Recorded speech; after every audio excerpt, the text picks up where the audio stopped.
연말쯤 되면 저희 운용자산이 한 4조 정도 될 것 같습니다. 매년 6천억 정도 투자하고 있고요. 투자하는 국가는 아프리카, 남미를 제외한 나머지 뭐 미국, 영국, 뭐 독일, 프랑스, 중국, 호주, 이스라엘 등등 여러 나라에 투자하고 있습니다.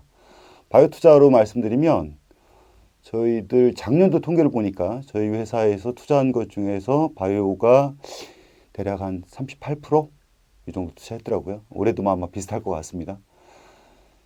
저희 회사가 아까 6천억 정도 투자한다고 했으니까 그러면은 뭐 한 40%면은 2천억이 넘는 돈들을 매년 바이오 투자를 하고 있고요. 개인적으로는 뭐 투자 일을 종사한 지는 만 20년이 좀 넘었습니다. 자, 그러면 바이오 산업, 바이오 기술 이런 얘기 잠깐만 하면 제가 이제 농담처럼 사람이 하는 건 다 바이오 기술이야 이렇게 얘기를 하는데 사실 그렇게 정의하지는 않고 생명체의 어떤 현상을 이용해서 무엇인가를 한다라고 하면 그걸 바이오 산업이라고 표현을 하고 있어요.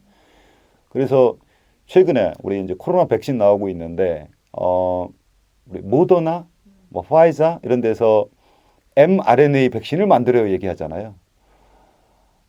그 mRNA와 백신은 전부 다 사람의 생명체 현상입니다. mRNA는 우리 메신저 RNA 우리 들어봤어요.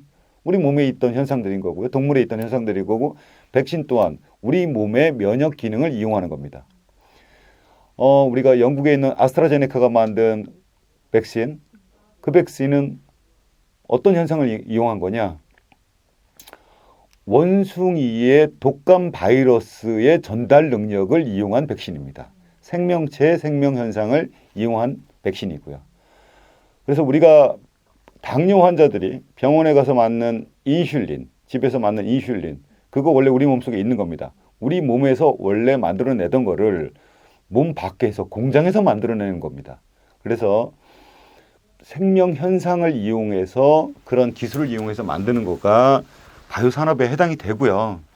그러다 보니까 그것들의 영역들이 우리가 이제 통상적으로 이제 신약 개발, 진단 이런 얘기만 하고 있지만 그 영역이란 게 한두 끝도 없습니다. 우리 작년에 버클리의 우리 제니퍼 다우드나라는 박사님께서 노벨상 타셨어요. 그분이 이제 크리스퍼 캐스9이라는 유전자 가위 기술을 갖고 노벨상 타셨는데요. 훌륭하신 분 맞습니다. 인정. 근데 그분은 뭘 발견하신 거냐면 자, 인류라는 사람보다 어마어마하게 더 오래 살았던 세균이 있어요. 근데 세균의 할아버지가 누구냐면 바이러스입니다. 바이러스가 가장 오랫동안 살아왔고요. 세균 등장했고 그로부터 아주 한참 후에 사람이 태어났어요. 크리스퍼 캐스9이라는 현상은 뭐냐면 세균이 바이러스가 하도 괴롭혀서 바이러스에서 살기 위해서 뭔가를 했던 어떤 현상이 있었는데 그거를 이런 세균 생물학자와 생화학자인 제니퍼 다우드나 교수님께서 그 현상을 발견해서 유전자 가위라고 명칭을 짓고 그 기술을 일부 변형을 해서 특허를 만들어낸 거고 그게 유전자 가위 기술입니다. 그러면 이 유전자 가위 기술을 갖고 앞으로 동물도 바꾸고 식물도 바꾸고 사람도 바꾸고 치료제도 만들 거예요. 그럼 그런 거가 다 이제 바이오 기술에 해당이 되는 거고 만약에 그 유전자 가위 기술을 가지고 요새 이제 탄소 중립 이런 얘기 많이 하고 있잖아요. 그래서 어떤 미생물이 있는데 막 이 미생물이 공기 중에 있는 이산화탄소를 막 먹을 수가 있어. 되게 좋을 것 같잖아요. 그래서 그 크리스퍼 캐스9 기술, 유전자 가위 기술을 갖고 만약 그걸 만든다면 기후 변화에 대응하는 바이오 기술이 되는 거죠. 실제로 이제 그런 시도를 하려는 분들도 있습니다. 그래서 그렇지만 와서 우리 뭐 크리스퍼 캐스9이니 뭐 기후 변화에 바이오가 대응할 수 있느니 뭐 달에 가서 생명체를 뭐 어떻게 해야 되니 이런 얘기하면 너무 허황돼 보이니까 바이오 산업 얘기하면 그냥 일반인들이 듣는 신약 개발. 그래서 뭐 치매 신약은 도대체 언제 나오는 거야? 파킨슨 신약은 도대체 언제 나오지? 고혈압 약은 내가 계속 먹어도 되는 거야? 뭐 이런 거 관련된 것들이 그냥 일반적으로 바이오 산업이다 이렇게 생각하면 되는 거고 바이오 산업이 왜 매력적이냐 이런 얘기들 하잖아요. 그런데 자 가만히 생각을 해보면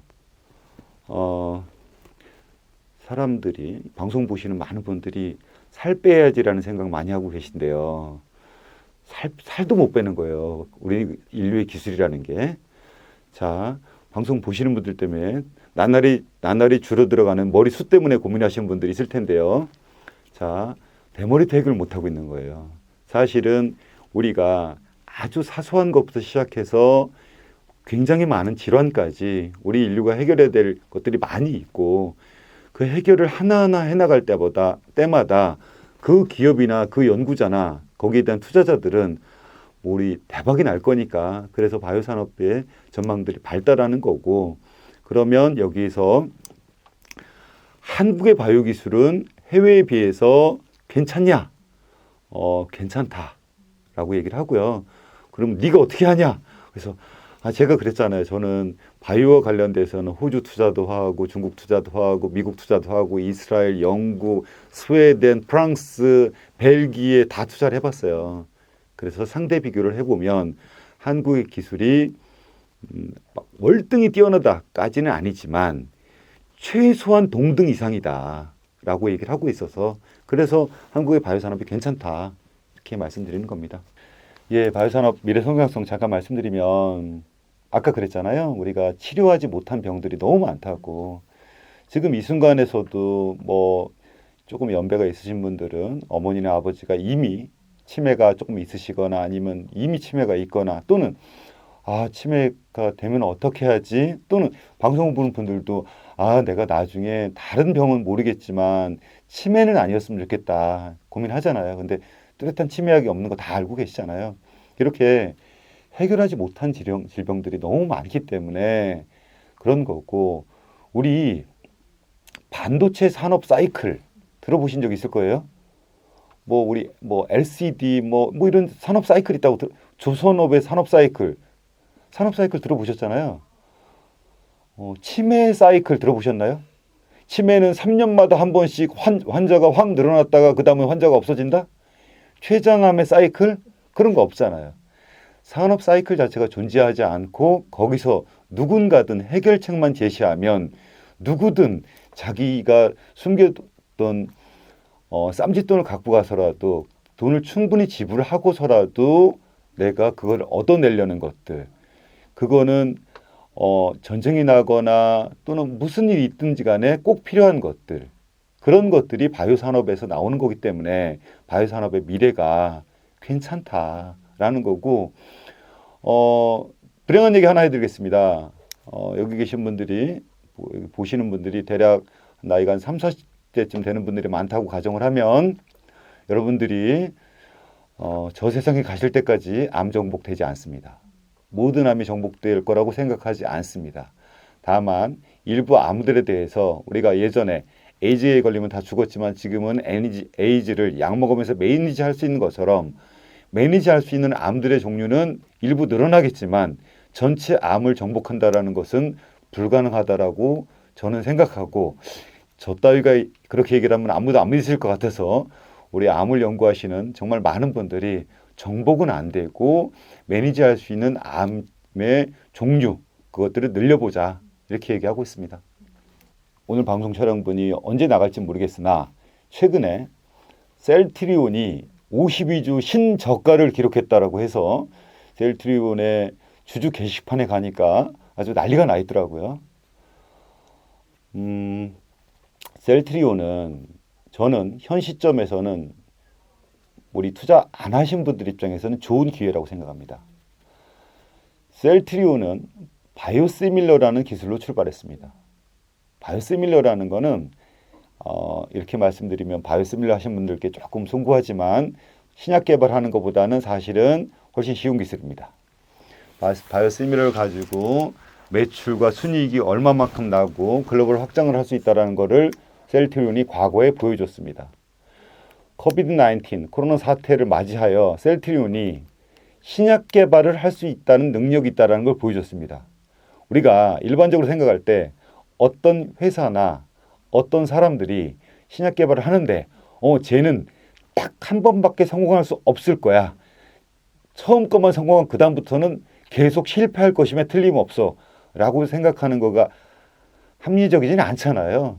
누군가가 한 번의 성공 경험이 있으면 또 할 거고 또 할 거고 그게 합리적인 생각이잖아요. 그런 측면에서 보면 셀트리온은 그런 측면에서라도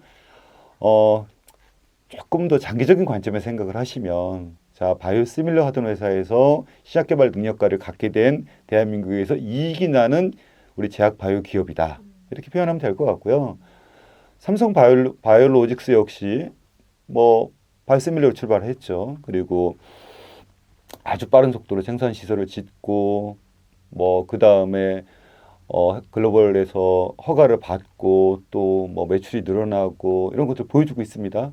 내부적으로 신약 개발도 하고 있고요. 그래서 이런 회사들이 바이오시밀러에서 출발해서 매출액을 통해서 규모의 경제를 보여주면서 한편으로는 신약 개발 능력까지 가고 있기 때문에 회사의 관점에서 놓고 보면 그러니까 이제 이런 얘기도 비슷한데요. 저기 2달이나 3달이나 6개월 있다가 쓸 돈 가지고 주식 투자하시면 안 됩니다. 그래서 주식 투자는 조금 더 장기적인 관점에서 하셔야 되는 거고 그런데 뭐 주가가 예를 들어서 20%, 30%, 40%가 떨어지면 무슨 일이 생기냐면 그냥 제 마음만 아픈 건데 그 회사가 좋은 회사라고 판단하시면 2년, 3년, 5년 기다리시면 몇 배의 수익률 이상이 나올 겁니다, 아마. 그래서 몇 달 만에 뭐 며칠 만에 사다 팔다 하시면서 어느 날 오르면 집에 가갖고 쭈꾸미 막 볶음 이런 거 먹고 그리고 떨어지면은 막 소주 드시고 그러지 말고 조금 더 장기적인 관점에서 좋은 회사라고 보시면 괜찮을 것 같고요. 바이오시밀러 기술 한국의 뭐 우리 셀트리온 삼성 바이오로직스로 대변되는 그분들 바이오시밀러 하는 기술들 굉장히 좋습니다. 그리고 생산 현장에 직접 가봐도 생산 현장이 아주 효율화돼 있어서 다른 나라에 비해서 이론이 싸도 더 싸게 만들 수 있는 나라들이고 그리고 그들이 글로벌에서 매출을 올리는 방법, 글로벌 유통을 하는 방법도 그들은 알고 있습니다. 그래서 괜찮은 회사들이다. 이렇게 생각을 하시면 될 것 같고요.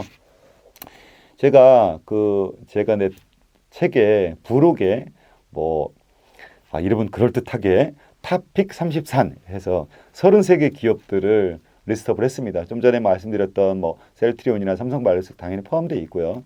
여러 가지 회사들 포함되어 있었는데 그 중에서는 이제 제가 과거에 직접 제가 투자를 통해서 저랑 인연이 있던 회사도 있고 아니면 없던 회사도 있는데 사실은 제가 거기 있는 C레벨에 있는 분들은 거의 다 만나본 사실 다 만나본 분들인데 그들을 만나보면서 이 회사는 내가 장기 투자라는 관점에서 보면 내가 설령 투자를 하지 않는다 하더라도 누군가에게 추천해주고 싶다. 이런 건데 그렇다고 해서 막 그 33개를 다 사지 마시고요.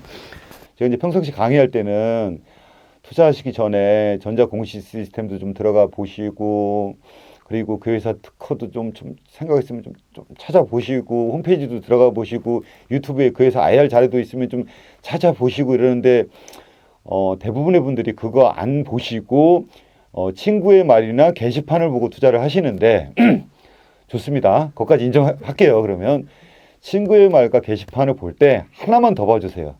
우리나라에서 10년 이상 동안 인정받아왔던 전문가들이 어떤 회사에 관심을 갖고 지속적으로 투자를 하고 있는가에 대한 관심을 가지시면 그리고 어떤 회사가 있는데 저 회사는 막 주가가 계속 떨어지고 있는데 어떤 전문가가 투자를 해놨는데 그 사람은 투자를 하고 있어 아직도. 그러면 안심하시면 될 것 같고요. 그래서 이제 제가 고른 33선 저는 뭐 굉장히 좋은 회사들이라고 저는 확신을 하는데 제가 아니어도 좋으니까 우리나라에 전문가 그룹들이 있습니다. 그래서 그분들이 오랫동안 신뢰하는 기업들에 대해 투자하시면 좋을 것 같다 하는 거고 최근에 제가 이제 그 책을 쓸 때는 그 회사가 아직 상장이 안 돼가지고 아직 주가 그래프가 없던 회사가 있었는데 뭐 SK 이노엔 이런 회사가 있었습니다. SK 이노엔이 있었는데 그 회사 그 당시 제가 왜 좋은 회사라고 얘기를 했었냐면 그 회사가 갖고 있는 K캡이라는 위장관 치료제, 위염 치료제가 있는데 그거에 대해서 효과도 워낙 좋은데 매출 성장성도 높고 해외 성공 가능성도 높아요. 그런데 이름도 익숙하지 않으시니까 사람들 예전에 CJ 헬스케어 시절에는 이름이 익숙했겠지만 CJ 헬스케어가 이름이 변해서 주인이 바뀌면서 이제 SK 이노엔이 된 건데 그러니까 사람들 관심 없으신데 그렇게 그 내부에서 거기에서 그 연구개발 리드하시는 뭐 우리 송땡땡 연구개발 본부장님 그리고 글로벌 주도하고 계시고 그리고 그 KCAP이 매달 매출액들이 분기별로 늘어나는 것들 그다음에 나중에 해외 성장성 이런 거 보면 괜찮을 거라고 생각을 해서 심지어 주가 그래프가 나오지도 않았는데 추천을 했던 거였거든요. 그래서 그런 회사들 보시면서 그냥 오늘 말씀드리는 거는 저도 그 전문가 중에 하나이긴 하지만 제 말도 들으시고 그다음에 다른 전문가 얘기도 조금 더 들어서 게시판 보고 친구 말 들을 때 전문가가 누가 있는지도 한 번만 확인을 해보자. 그래서 내가 확인하기 귀찮으면 친구한테 한번 그거라도 한번 물어보자. 투자하기 좋은 기업의 공통점. 사실은 이제 이런 경우는 대기업들 기업 규모가 좀 큰 경우랑 조금 작은 경우는 좀 차이가 납니다. 그래서 대기업들은 일단 논외로 해야 돼요. 거기는 막강한 자본력을 갖고 필요할 때 인력 수급이 늘 가능하기 때문에 거기들은 장기적으로 그 회사를 그 산업을 어떻게 바라보냐의 문제지 좀 다른 얘기 같고요. 조금 작은 기업들, 그 기업들은 일단은 제일 중요한 거는 C레벨이 중요한데 그 중에서도 CEO 중요합니다. 그 CEO가 어떤 생각을 갖는지가 가장 중요하고요. 저는 이렇게 표현을 해요. 그래서 우리가 혹시 이 방송을 듣는 분들 중에서 본인들이 주식을 사야 되는 분들이 아니고 내가 그 회사다라고 얘기하면 그 회사를 대표하는 인물들 하나씩 만들었으면 좋겠습니다.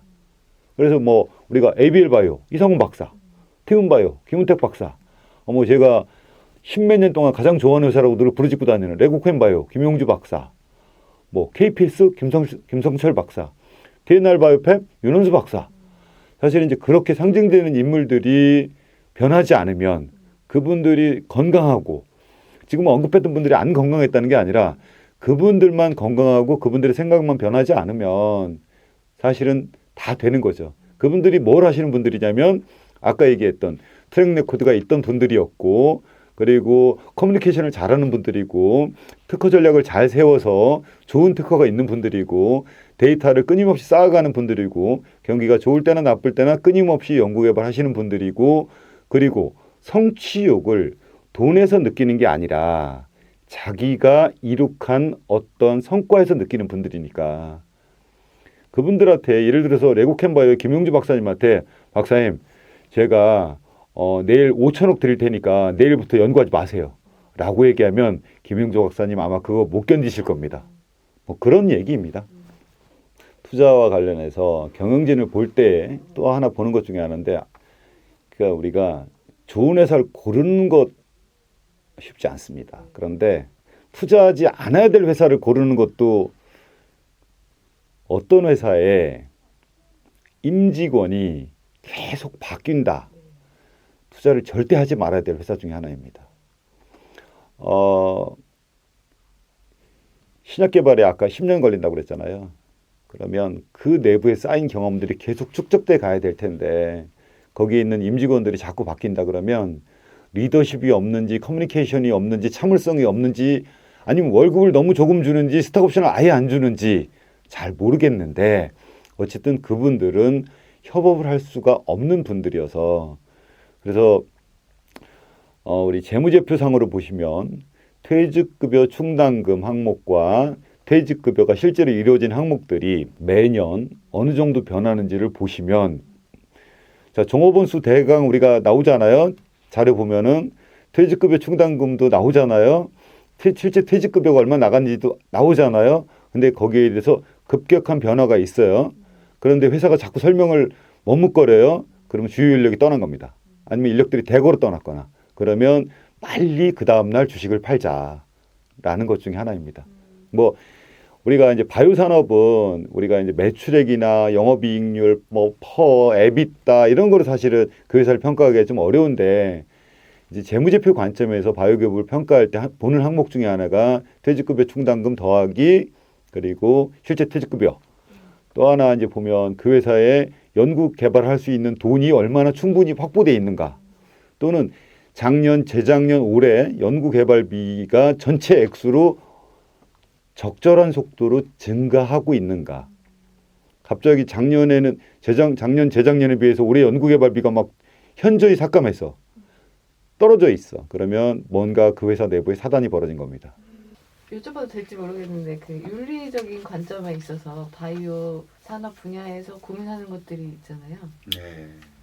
유전자 가위 같은 것도 인간에 실험하는 거 그런 것부터 시작해서 또 특허 관련도 이 좋은 기술을 더 많은 사람들에게 쓸 수 있는데 한 기업이 독점을 한다든지 뭐 이런 여러 가지 고민들이 있잖아요. 생명을 살리는 일인데 어려운 얘기입니다. 사람의 탐욕과 사람의 그거와 반대되는 얘기이기 때문에 쉽지 않습니다. 예를 들면 언론 보도에서 어떤 기가 막힌 약이 나왔는데 그 약값이 25억이다. 이런 기사 보셨을 거예요. 그리고 최근에 코로나 사태를 겪으면서 전 세계에서 가장 떼부자가 된 회사가 하나 있죠. 파이자. 그 다음 맨날 적자만 나다가 드디어 흑자가 났는데 어마어마하게 흑자가 나는 회사 모더나. 자, 그 회사 시가총액 대략 8조 정도 8조도 채 안 했었는데 작년 1월에 올해 160조가 넘어가고 있습니다. 시가총액이. 그런 회사도 있죠. 그 회사의 경영진이나 그 회사 투자자들은 참 좋겠어요. 그죠? 그런데 인류의 재앙을 이용해서 돈을 버는 것들은 돈을 벌지 말자는 얘기는 아니잖아요. 그런데 너무 큰 이익을 버는 거에 대해서 우리가 과연 박수만을 칠 수는 없는 노릇이잖아요. 그래서 그거와 관련돼서는 우리 바이오산업, 바이오기술이 발전할수록 어떤 사회기금, 사회보험, 사회시스템 이런 거가 좀 있으면 좋겠습니다. 그래서 우리 아이가 죽어가고 있는데 25억이 없어서 죽는 경우들이 실제로 많이 있습니다. 그런데 그것들이 사회 전체가 좀 해결해 주는 거고, 그리고 기업들도 우리 회사가 이익이 너무 많이 나갖고 정말 좋아요 라고 얘기할 수도 있는데 우리 회사는 이익도 이만큼 내는 동시에 자, 가난한 아이들을 또는 어떤 아이들을 몇 명을 살렸어요 라고 얘기하면 그것들에 대해서는 그런 밸류도 우리 사회가 또 인정해주는 그런 거가 좀 됐으면 좋겠고, 이런 문제들이 바이오기술이 사실은 발달하지 않았을 때 이런 문제가 생기지도 않았었는데 발달하면서 생기는 문제이고, 이런 부분들은 그러니까 바이오 산업 내부에 있는 사람들 뿐만이 아니고 외부에 있는 사람들, 그리고 아까 사회 기금 이런 얘기 했는데 나에게도 혹시 돌아올지 모르는 일이니 내가 기금을 내서 조성을 해서 또는 내가 보험을 내서 그것들을 같이 사회 공동으로 해결하자, 뭐 그런 얘기들이 좀 있으면 좋겠다라는 거고, 또 뭐 우리 뭐 유전자 가해가지고 뭐 중국에서 뭐 어떤 생명체를 막 이상하게 조작을 하는 이런 얘기들 나오잖아요. 그게 어느 분야든지 기술이 발전하면서 나올 수 있는 부작용인데, 그 또한 와서 그 기술 내부에 있는 사람들만으로 안 되니까 다른 분들이 그런 부분에도 늘 좀 신경을 쓰고 관심을 가져주고, 아까 얘기한 대로 그런 거 어떤 기업이 있는데 충분히 돈 벌 수 있는 기회가 있는데, 그럼 예를 들면 이번 팬데믹 사태에서는 아스트라제네카가 그랬습니다. 아스트라제네카 백신 가격이 4달러잖아요. 4달러 그 원가입니다. 걔네들은 아스트라제네카는 이 팬데믹 사태를 이용해서 돈을 벌지 않겠다고 CEO가 선언을 했어요. 그러면 그 회사가 매출이나 이익이 늘지는 매출은 늘겠지만 이익은 안 늘 거잖아요. 그러면 우리가 대신 사회적 분위기라도 그 회사의 밸류에 대해서 인정해 주는 것 정도는 필요하지 않는가. 그래야지 다음에도 그런 비슷한 상황이 생겼을 때, 아니 그렇게 해서 나는 이익을 남기지 않을래 그랬더니 약은 더 안 팔리고 누군가 폭리를 취하는데 그 회사는 주가가 너무 올라가고, 그렇게만 되면 그 다음 일이 생겨도 또 그렇게 될 거잖아요. 그래서 반드시 수익성의 관점에서만 보지 말자라는 게 그냥 저도 이 업에 속해 있는 사람으로서 그냥 한 말씀 드리자면 그렇습니다. 바이오 산업이 거대해지는 이게 약간 치료 목적이잖아요. 근데 사실 예방을 하면 훨씬 더 쉽게 해결될 수 있는 부분들이 있는데, 사실 예방이라고 하면 그냥 운동하고 더 건강한 음식 먹고 되게 기본적인 그런 것들인데 그런 건 지키지 않고 약간 그런 바이오 산업 투자 치료 이쪽으로 몰리는 거에 대해서는 우리가 바이오 산업에서 늘 화두가 되는 게 예방과 치료인데요. 일단 예방과 관련된 거를 두 가지를 말씀드리면, 첫 번째는 우리의 일상적인 건강 관리. 왜 살을 안 빼고 있는가? 왜 걷지 않고 있는가? 왜 늘 이상한 자세로 있는가? 뭐 이런 문제들이 있습니다. 근데 그런 것들이 각 개개인을 통제할 수 없기 때문에 안 되는 부분들이 하나 있고, 다만 좀 장기적으로 예방 관점에서 우리가 해야 되는 거가 하나 있는데 백신입니다. 사실은 우리 인류가 충분히 더 많은 돈을 들이면 더 많은 백신을 개발할 수 있고 더 어린 나이에 백신을 개발하게 되면 더 건강하게 살 수 있습니다. 그런데 백신 가격들이 과거에 너무 싸서 백신을 만들지 않았습니다. 그래서 그런 부분 또한 우리 이제 연구하는 사람들이 더 많은 종류의 백신들을 우리가 만들 수 있고, 우리가 태어났을 때 지금은 그 기본 아이들 백신 접종 세트 있잖아요. 그거에다가 훨씬 더 많은 것들을 더하면 나중에 사회적 비용이 훨씬 줄어들 테니까 그런 백신과 관련된 것들에 대해서 국가적으로 또는 사회적으로, 그러니까 정부에서 그런 거 관련돼서 막 예산 투입을 한다 그러면 나중에 어떻게 될지도 모르는데 왜 쓸데없는 데 돈을 써? 그게 아니라 아, 저거 필요한 일이야 라고 응원해주고 그런 것들이 좀 있으면 좋겠다라는 거고, 예방과 관련해서 치료제 하나만 더 말씀드리면, 나중에 병이 걸리시면 훨씬 더 큰 비용이 들어가고 힘드니까 저 바이오 산업이 시장 안 커져도 좋으니까 평상시에 많이 걸으시고, 그리고 체중 유지하시고, 그렇지만 또 갑자기 운동한다고 산에 올라가셨는데 산 정상까지 가지 마시고 마라톤 하지 마시고, 자, 우리가 흔히 얘기하는 유산소 운동으로 빠르게 걷기 정도가 사실은 가장 좋습니다. 모든 면에서 가장 좋습니다. 그래서 그런 거 많이 하시면 좋을 것 같습니다. 아까 투자하기 좋은 기업들 말씀해 주셨는데 그런 건 약간 수익성 관점이고 이렇게 사회적 비용을 낮추고 더 나은 사회를 만들고 약간 이런 관점에서 혹시 투자했으면 좋겠다는 회사, 아까 아스트라제네카 말씀해 주셨는데 그런 회사 혹시 있을까요? 예방 관점에서 우리가 투자해야 되는 회사들이라고 보면 향후에 그냥 어떤 회사가 어떤 형태든지 백신을 개발한다라고 하면 아, 그래, 조금 너무 이상하지만 않으면 걔네는 사회적 비용을 낮추는 쪽에서 뭔가를 하고 있구나라고 하고, 근데 이제 만약에 그 회사가 코로나 사태 전부터 하고 있었어. 그러면 걔는 진짜로 진정성이 있는 애다. 코로나 이후부터 했으면 갑자기 뭐 이런 거 아니야? 이렇게 생각할 수도 있고요. 그래서 백신과 관련된 회사들이 대략 그런 유의 회사들이다. 백신, 항생제, 항바이러스제 이런 거 만드는 회사들은 대부분이 다 그런 거와 관련된 있는 회사들이다 생각하면 됩니다. 사실 항바이러스, 항생제, 백신 이거요. 지난 20년 동안 우리 전문 용어로 돈이 안 되는 분야였습니다. 그래서 투자도 안 해왔었고요. 근데 그것들 이 사단을 겪었으니까 앞으로는 하겠죠. 할 거고. 또 그들이 성취를 해야지 또 우리가 이번 코로나가 이제 몇 달 있다 끝난다고 가정을 하고 또 한 2년마다 한 번씩 2년씩 마스크 쓰고 할 수는 없잖아요. 그래서 그렇습니다. 이런 얘기 하나 드릴게요. 바이오 관련해서 제가 아까 그런 얘기 들었습니다. 대한민국의 바이오 기술이 괜찮다. 그래서 제가 대한민국 바이오 회사에 많이 투자한다. 물론 대한민국보다 경쟁력이 더 있는 게 있으면 해외에도 투자한다. 그러면 어떤 분들이 이런 얘기도 합니다. 야, 한국 사람이 한국 회사에 투자해야지. 그 말도 맞는데요. 제가 투자한 그 해외 회사가 성공하잖아요. 그러면 제 몫만큼은 다 달러로 벌어서 한국으로 다 갖고 들어옵니다. 그래서 국내 투자도 중요하지만 해외 투자도 중요하고, 또 제가 투자하면 한국의 제약사들은 한국의 병원이랑 또 연결하지 않겠습니까? 그래서 연결고리자 역할 이런 것들도 하고 있다. 이런 얘기도 드리고, 한국의 바이오 회사들 경쟁력이 있으니까 뭐 잘 투자하면 좋을 것 같다 이런 얘기 하는데 또 이제 투자를 얘기할 때 비싸다 싸다 얘기들이 나옵니다. 그래서 미국은 안 비싼 것 같은데 한국은 왜 이렇게 비싸냐 이런 얘기들을 하시는데, 그 뭐 개별 종목마다 좀 비싼 것도 있고 싼 것도 있고 그래서 뭐라고 얘기할 수는 없습니다. 그런데 실제로 놓고 보면 어느 단계가 지나면 미국 회사가 훨씬 더 비싼 겁니다.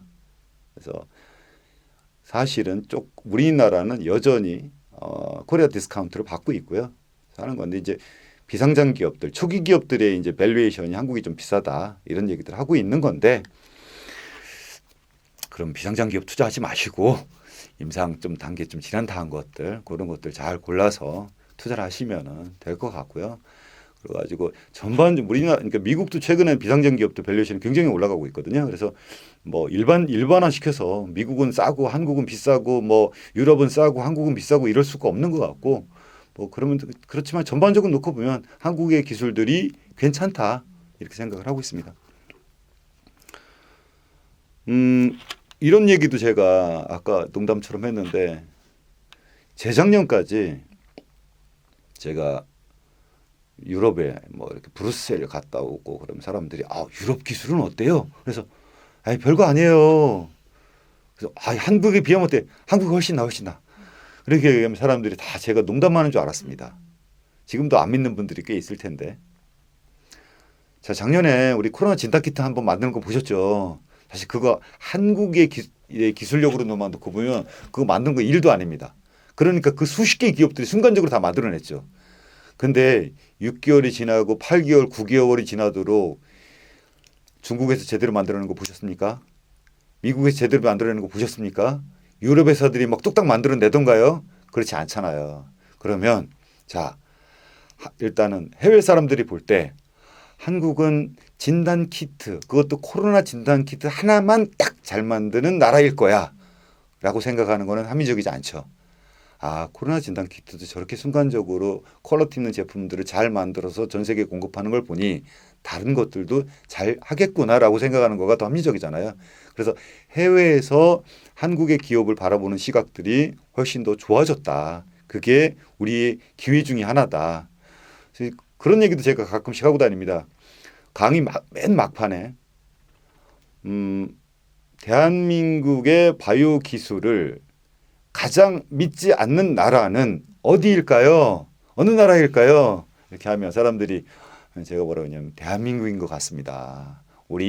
충분히 우리가 자만까지는 아니지만 우리 자부심 가지고 자신감 가지고 할 수 있을 만한 어떠한 학문적인 것들 여러 가지 우리 갖추고 있다. 그래서 너무 쫄지 말고 기술 믿고 창업하셔도 되고 저희도 그 창업한 거에 저희도 투자하고 있고 저희 투자한 다음에 그 회사들이 상장하면 이상한 회사가 상장되는 거 아니잖아요. 그러니까 여기 계신 분들도 들으시는 분들도 또 믿고 투자하시고 그러면 된다. 책 제목이 대한민국 바이오 투자입니다. 대한민국이란 나라가 과거에 투자에 익숙한 나라 아니었고요. 그러나 지금은 웬만한 산업에서 다 대한민국이라는 나라가 투자할 만한 나라가 됐고 대한민국의 바이오 산업이라는 게 대략 한 20년 전만 해도 아주 일천했었습니다. 그런데 그럴 만한 회사들이 나왔고 산업도 성숙했습니다. 그런데 많은 분들이 바이오 산업은 바이오 기술은 바이오 기업은 바이오 용어는 너무 어려워라고 생각하십니다. 그래서 제 책 사시면 그래도 읽어보신 분들은 아시겠지만 일종의 구어체처럼 되어 있습니다. 그래서 모든 챕터를 다 안 읽으셔도 됩니다. 그냥 이렇게 어느 잡히는 구석들에 대해서 읽어보시고 그리고 나서 이해가 안 되면 넘어가셔도 좋습니다. 그러니까 제 스스로는 가능한 한 이해하기 좋게 하려고 제 나름대로 노력은 했습니다만 이해가 안 될 수도 있습니다. 그러면 다음 장으로 넘어가시고 그냥 마음에 드는 것만 좀 보시면 됩니다.